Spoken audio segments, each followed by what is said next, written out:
Wise people are not always silent, but they know when to be. This is the Wisdom Worth Knowing podcast. I'm your host, Craig Chamberlain. If it's your first time joining me, welcome. Thanks for giving me a shot. Make sure you subscribe on all the major social networks, including Facebook, YouTube, and Rumble. You can also subscribe on Apple Podcasts, Google Podcasts, and Spotify. Wisdom Worth Knowing is brought to you by Amazon Audible. Why haven't you signed up yet? Make sure you sign up at audible.wisdomworthknowing.org to get unlimited access to thousands of audiobooks completely free for 30 days. This offer is free for my listeners at audible.wisdomworthknowing.org. Wise people are not always silent, but they know when to be.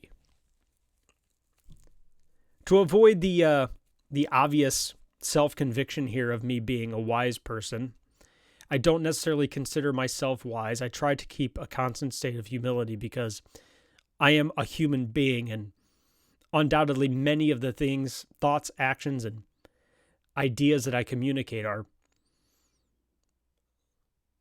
academic. Oh, no, not even academic. That's a bad word for it. Are trivial at best compared to the infinite wisdom of many others. So I don't want this to be a self-proclamation of my own wisdom, but I have noticed this in people who I would consider wise.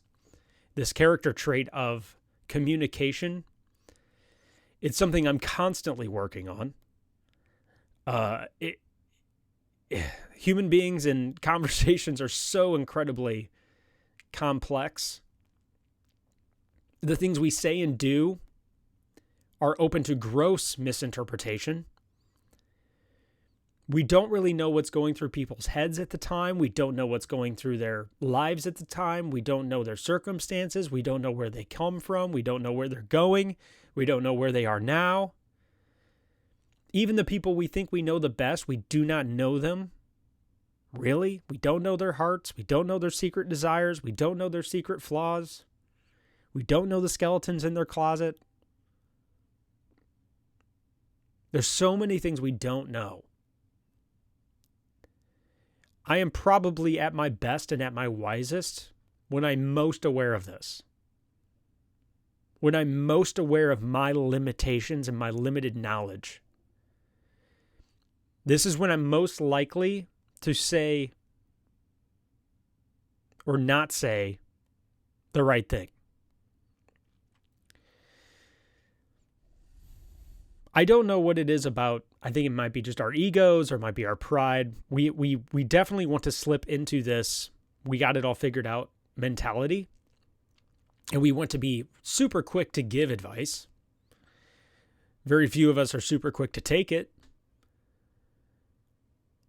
Focusing on other people's problems is an easy thing to do. You know, it's easy to get wrapped up in what other people are going through and to give them advice and to have them all figured out, at least in our own minds. In fact, the more we can focus on other people's problems and flaws, the less we have to focus on our own. Should I repeat that? The more we focus on other people's problems, the less we have to focus on our own. And so I think we all have this natural tendency to gravitate toward pointing out other people's flaws. Even Christ said this in the Bible. He said, why do you point out the log and the splinter in other people's eyes when you're completely ignoring the log in your own? That's quite an analogy, right? That's quite some imagery. We're pointing out the splinter, which is a tiny little piece of wood in somebody else's eye, and we're ignoring the log in our own. Pretty sure if we had a log in our eye, we should probably notice it. Arguably, when we are aware of other people's flaws, that's because we do possess them ourselves. That's a secondary point of conviction on that quote. It's like the reason we see splinters in other people's eyes is because we have logs in our own. Our minds are already focused on it because we already possess those flaws. There's nothing more revealing than a critical person. It actually reveals a portion or a segment of their character. That's another thing he was trying to tell us. is that when people are incredibly super critical, what they're actually pointing out is their own flaws. It's something that they wrestle and struggle with. And it's the same thing we do to others. If we are hypercritical and judgmental towards others, it's generally because we are guilty of it ourselves. This is convicting for me just to say out loud, because I can already think of a handful of points in which I was judgmental towards people just in the last 24 hours, especially on the internet. I may not have said anything. Maybe I did.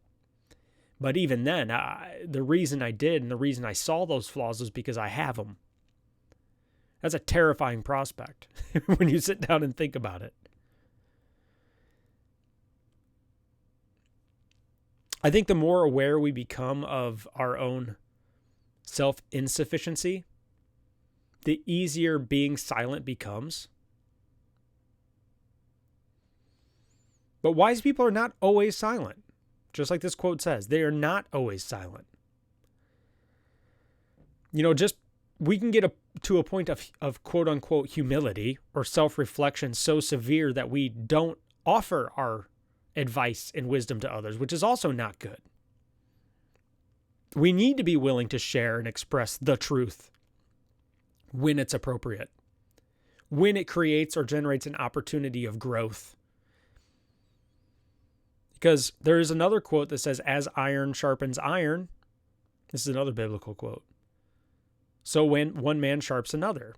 And this is not something that is not without heat and conflict. When you're sharpening something, it generates friction and sparks. When you're sharpening a weapon for its purpose. So that's not without heat. It's not without friction. It's not without scratching it up. So there are points in which we need to be able to sharpen each other. And you can't sharpen each other without saying anything. So there are absolutely appropriate times in which we must be confrontational, must not remain silent. And finding this balance between these two extremes is a constant struggle for me. Maybe you're one of those people who are blessed with discernment. You have the ability to know when it's appropriate to speak more often than others. Actually, two people popped into my head that you don't know. I just know them personally who are really, really good at this. They're incredibly good listeners. And then when they finally do speak up, it's a well-refined thought. And it is almost surgical in its approach.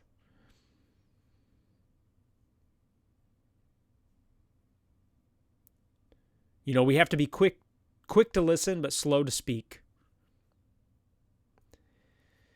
Because what we should do is we should try to observe, listen, process, and to the best of our ability, because we are limited with knowledge and understanding, if we feel we have something of value to add, try to be incredibly surgical in that process. Think of a surgeon. In this context, it's very appropriate because a surgeon, what they do essentially at the core of their job is to isolate the problem to its singular root cause. And if that is a tumor, or if it's an appendicitis thing, or like maybe you got an appendix that's bad, or maybe there's a wound that needs a specific stitching, or maybe it's a heart issue that needs a specific valve. Think of how much time, effort, and energy and study goes into each patient and how they collect so much information and data and x-rays, if necessary, and MRIs, and they bring it all together and they put it in the file, and they research and analyze the file, and they look at the photos, and they reevaluate their tools, and they make sure they got the right tools for the job.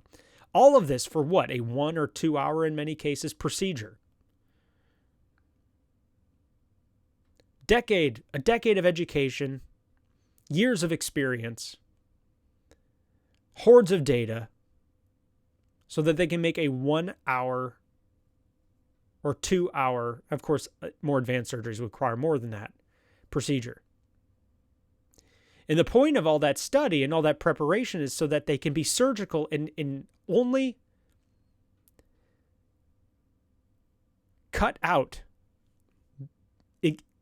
the exact amount of something that needs cut out, or stitch or repair the exact amount of something that needs to be repaired while causing minimal damage and minimal collateral damage. I genuinely believe educators, teachers, people who are wise are incredibly good at this. They're surgical in their approach to a problem. They take the culmination of their experience and everything that they've studied and learned, and they listen. And they take this human being and everything about them into account, or everything they know about them. They ask questions. And as with, did you know there's plenty of surgeons who look at a problem, they say, this is not something I can fix. They are aware of their self-limitations. This is another thing that wise people do. They may look at a problem and say, this is beyond me. And actually, if I inject myself into this, I may cause more harm than good, just like a surgeon might. They may actually destroy parts of the body that cannot be fixed.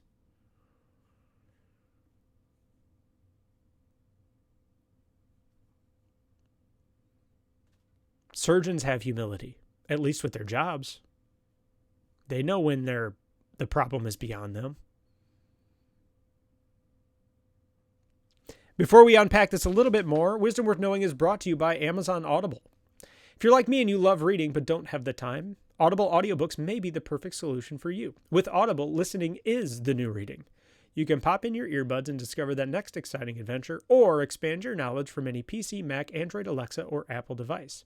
And check this out. Because you listen to this show, for a limited time, you can get instant access to thousands of audiobooks from Audible's Premium Plus catalog, completely free.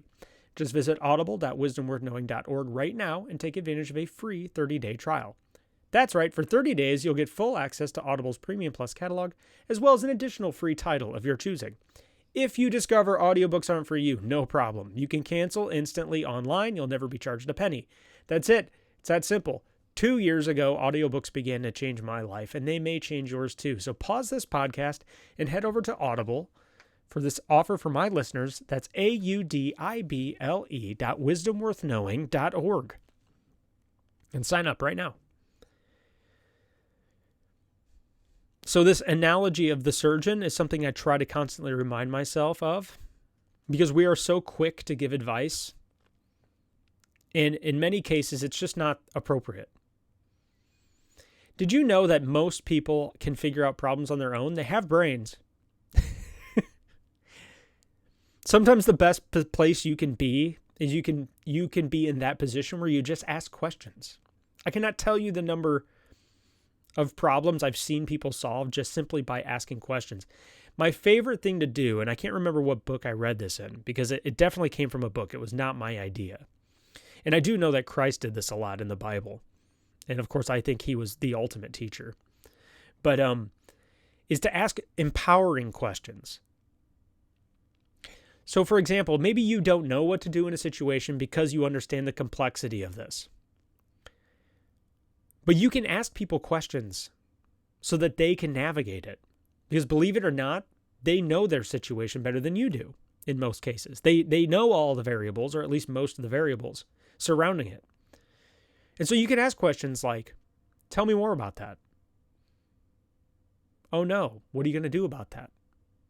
What are your thoughts on that? What do you think? Is there anything you can do about that? These are all calls to action. These are all empowering questions. They position the person being asked the question into a position of power, in which they may or may not realize they do have some control. Or they may come to the conclusion that there is nothing they can do about it, and they may just say, well, there's nothing I can do. And even that is helpful to them, because you've at least shown them, or at least put them in a position to communicate their lack of power over a situation. And that's good for people to acknowledge when they're powerless over something. It's good for us to acknowledge our limitations. It's different for you to tell somebody they have no power or control over that than for them to admit it themselves or for them to come to that conclusion themselves. So in many cases, the best thing we can do is just ask questions and be genuine about those questions. Try to, like the surgeon, gather more data, gather more information. Say things like, have you spoken to somebody about that? Have you tried talking to a doctor? Have you tried talking to a therapist? Have you tried talking to a psychologist? Have you tried talking to a pastor or a priest or your church leader? Have you tried talking to your parents? Have you tried talking to your friends? I could go on and on and on. There's a million questions you could ask that are empowering. Have you read a book about that? Have you considered reading this specific book about it? Have you considered this quote that I found useful in a situation like that?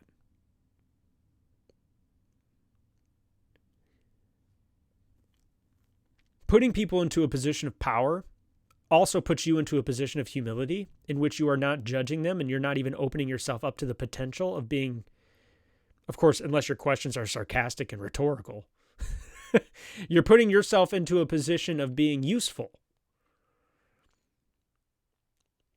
Because you're, at least by asking these types of questions, you are not positioning yourself as their leader, right? You're not messing with the power dynamic of the relationship. You're empowering them. And this other thing, just to kind of keep conversations going, is wise people are not always silent, but they know when to be, is, facial reactions, nodding your head, saying things like, one of my favorite things to say, and I think I learned this from my father and my mother, and I didn't even realize I learned it from him, is saying something like, I understand. I'm sorry. Just communicating emotion and telling them and meaning it. Like, I understand. That sucks. I'm really sorry. Just communicating in an effective way where you don't have to give people advice about everything. Sometimes people just want to be heard. In fact, most cases, I think people just want to be heard. We've all become such terrible listeners. That's myself included.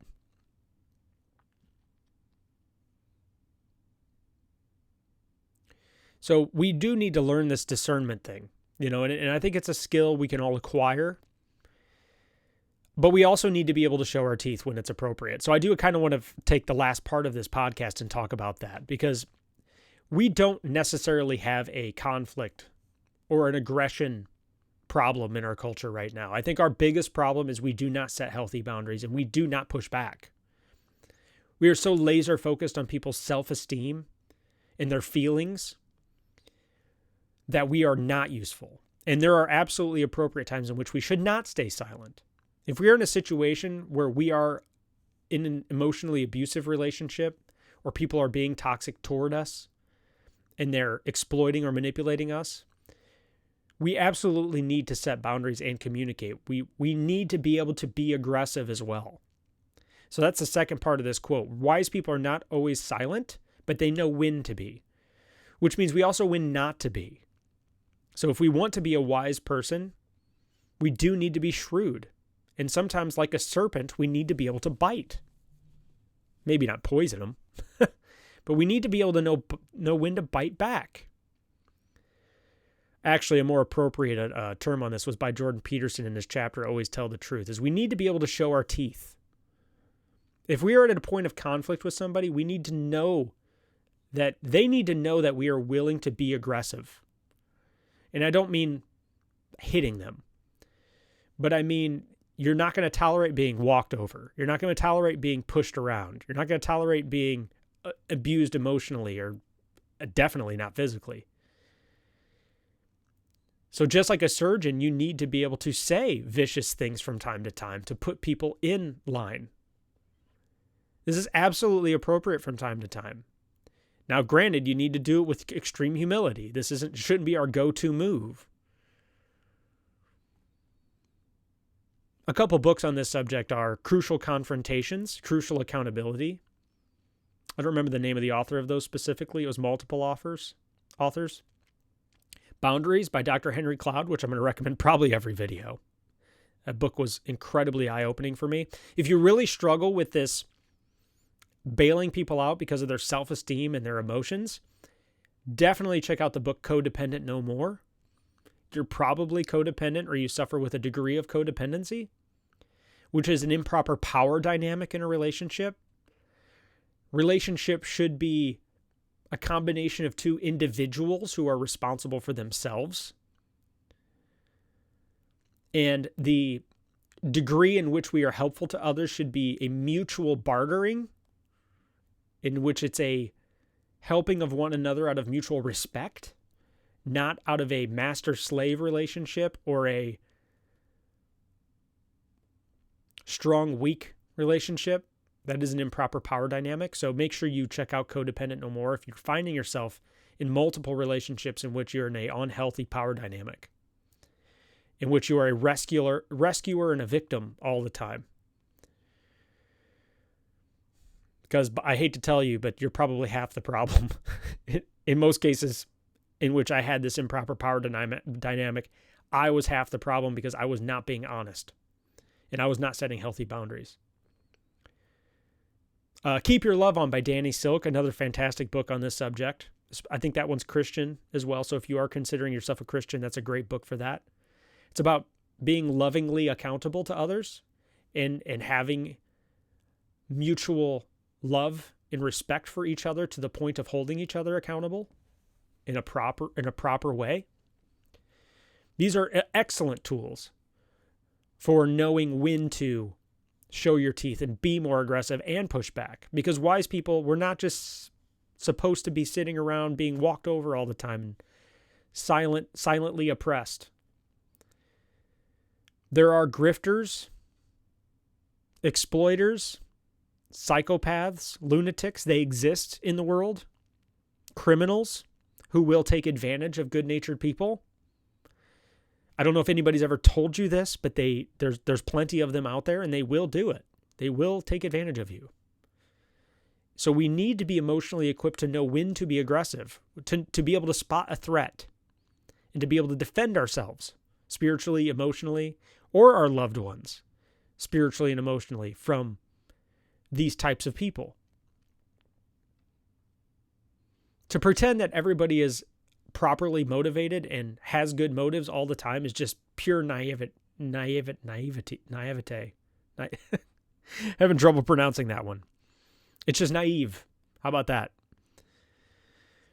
It's an absolute denial of the reality of people and history and experience. I wish it were different, but it's not. The world is not. It's just not different. So wise people are not always silent. We do need to know when to be aggressive and to push back and to be shrewd and to cut people off and to set boundaries. This is arguably the biggest struggle, the bigger struggle of our generation now. In fact, our bigger problem is that we stay silent too much when we shouldn't be. But I get it. It's hard. It's when you have humility, which is a good thing, you can love people better. When you're silent, you can love people better.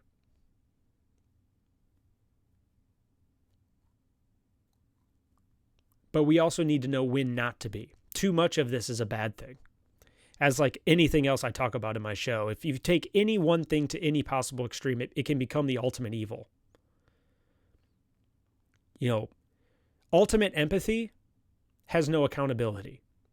If we are 100% in the camp of sensitivity and self-esteem and empathy, then we will never hold anybody accountable ever. And it only takes one well-positioned psychopath or lunatic or grifter or exploiter amongst a group of 1,000 empathetic people to just completely destroy that group. And on the opposite end of that, if we're too overbearing, too tyrannical, we aren't empathetic at all, well, then we're all just petty tyrants. And we are incapable of taking care of our neighbor and each other. We are unable to love people properly. We probably never do listen. We probably steamroll over every person we interact with. And guess what? That's not good either. So finding this balance and listening and being surgical, these are all something we need to constantly be refining and getting better at, be improving.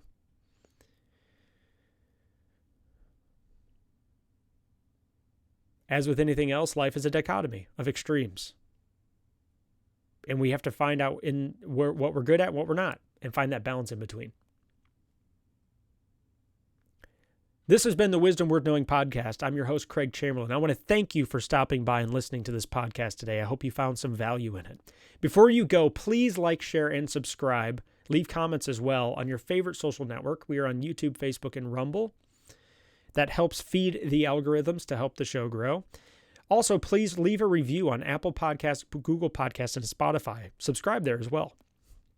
That helps the show grow as well.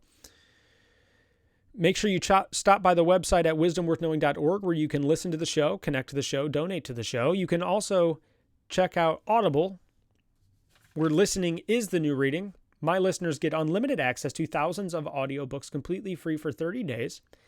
Sign up right now at audible.wisdomworthknowing.org. That's audible.wisdomworthknowing.org. Swing over and sign up for that special offer for my listeners. I love Audible. All the books I mentioned in here have an audiobook form. And they're not all super long. They're like 4 to 10 hours each. It's not too long. It doesn't take long to burn through these books when you listen to them. It's one of my favorite reasons. It's one of the reasons I like Audible. You can also slow down the audio, so they'll read the book slower without changing the pitch of the voice, which is really nice. So if it's a complex topic, you can actually slow down the book. So until next time, wise people are not always silent, but they know when to be.